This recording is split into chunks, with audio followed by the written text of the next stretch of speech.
तो गाइस हम लोग अपार्टमेंट में फ्लैट तो ले लेते हैं, किसी भी अपार्टमेंट में सोसाइटी में फ्लैट ले लेते हैं, लेकिन क्या कभी आप लोगों ने सोचा है कि ये फ्लैट जो हमने 10वें 20वें 30वें मंजिल में लिया है ये कब तक के लिए है। क्योंकि कंस्ट्रक्शन की हुई चीज़ मैन मेड चीज़ें कुछ ही समय तक के लिए होती हैं, उन चीज़ों की एक्सपायरी डेट होती है। तो इन फ्लैटों की भी एक्सपायरी डेट होती है। जैसा कि आप लोगों को पता होगा ये 99 ईयर के लिए ही वैलिड होते हैं, 99 साल की लीज पर मिलते हैं। ये हमें अगर रजिस्ट्री भी हमारे पास है ना, वो 99 साल की है। तो अब 99 साल के बाद इन फ्लैटों का क्या होगा, हमें क्या मिलेगा क्या नहीं मिलेगा, इसी सब के लिए हमने ये वीडियो बनाया है। इसमें पूरी जानकारी आपको मिलने वाली है, तो इस वीडियो को अंत तक देखिएगा। और चैनल को अगर आपने सब्सक्राइब नहीं किया तो पहले चैनल को सब्सक्राइब कर लीजिए, वीडियो को भी लाइक करिएगा, क्योंकि इससे ना हमारा थोड़ा सा प्रोत्साहन बढ़ता है। तो चलिए फिर आते हैं टॉपिक पर। 99 ईयर के बाद फिर क्या होगा इन फ्लैटों का। 99 साल की लीज खत्म होने के बाद क्या आपको छोड़ना पड़ेगा आपका अपना फ्लैट? क्या है नियम? पिछले एक दशक में देश में फ्लैट खरीदने का ट्रेंड तेजी से बढ़ा है। लोग शहरों में जमकर फ्लैट खरीद रहे हैं। फ्लैट के खरीदने के भी कई नियम होते हैं जिसके जरिए फ्लैट आपका होता है। लेकिन क्या आप जानते हैं कि कई फ्लैट लीज होल्ड प्रॉपर्टी होते हैं? इसलिए कई लोगों के मन में ये सवाल चलता रहता है कि 99 साल की लीज खत्म होने के बाद क्या फ्लैट पर उनका मालिकाना हक होगा। इसमें प्रॉपर्टी की खरीद बिक्री लीज होल्ड और फ्री होल्ड के आधार पर होती है।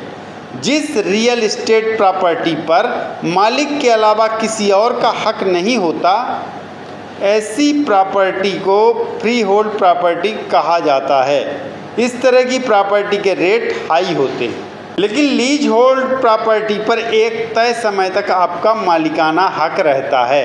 लीज आमतौर पर 30 या फिर 99 साल के लिए होती है। इसके बाद इस पर फिर मालिक का कब्जा हो जाता है। प्रॉपर्टी का ट्रांसफ़र बार बार ना करना पड़े, इसके लिए लीज सिस्टम की शुरुआत की गई है। अगर किसी व्यक्ति ने 99 साल के लिए लीज पर फ्लैट खरीदा है तो टेंशन लेने की ज़रूरत नहीं है। समय समय पर सरकारी एजेंसी फ्लैट को लीज से फ्री होल्ड में बदलने की स्कीम चलाती रहती हैं।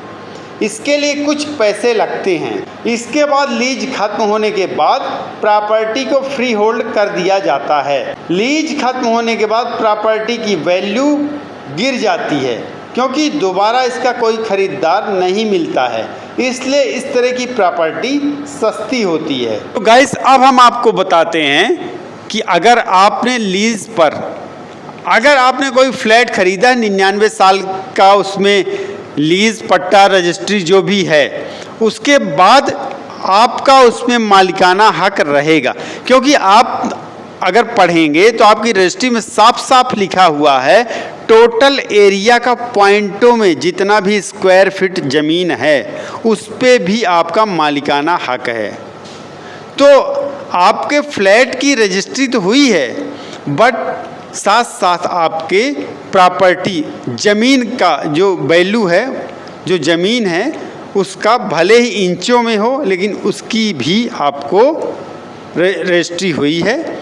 और इस तरीके से आपको अगर 99 साल बाद इस बिल्डिंग जिस पे जो फ्लैट है, जो सोसाइटी है, जाहिर सी बात है 99 साल उसका कंस्ट्रक्शन ख़राब होने लग जाएगा, तो वहाँ पर इसके बाद दोबारा से कोई ना कोई बिल्डर, या अगर वो बिल्डर रहता है तो उसको लेकर दोबारा से उसको चेक किया जाएगा, कंस्ट्रक्शन किया जाएगा। उस पे ऊपर से अगर जो भी खर्चा लगता है वो आपको देना पड़ेगा। आप चाहें तो वो अपना जगह ज़मीन फ्लैट जो भी है बेच के अच्छा खासा पैसा लेके दूसरी जगह भी जा सकते हो। नहीं तो वो ऑफ़र देते हैं आपको कि आप इतना पैसा और दे दो या फिर इतना एरिया ले लो। जो उस समय का जो भी सिचुएशन होगी उसी हिसाब से डील बनेगी। बाकी ऐसा कुछ भी नहीं है कि 99 साल के बाद आपका सब कुछ ख़त्म हो जाएगा, आपका उस पर हक नहीं रहेगा। ये ज़रूर है कि प्रॉपर्टी ऑनर जो होता है ना उस समय ज़रूर मौजूद नहीं होगा। ये जाहिर सी बात है, इंसान की उम्र इतनी ज़्यादा नहीं होती है। तो इसी तरह के जानकारी वाले वीडियोस के लिए बने रहिए चैनल पर। चैनल को सब्सक्राइब कर लीजिए, वीडियो को लाइक करें, शेयर करें। बहुत बहुत धन्यवाद। नमस्कार।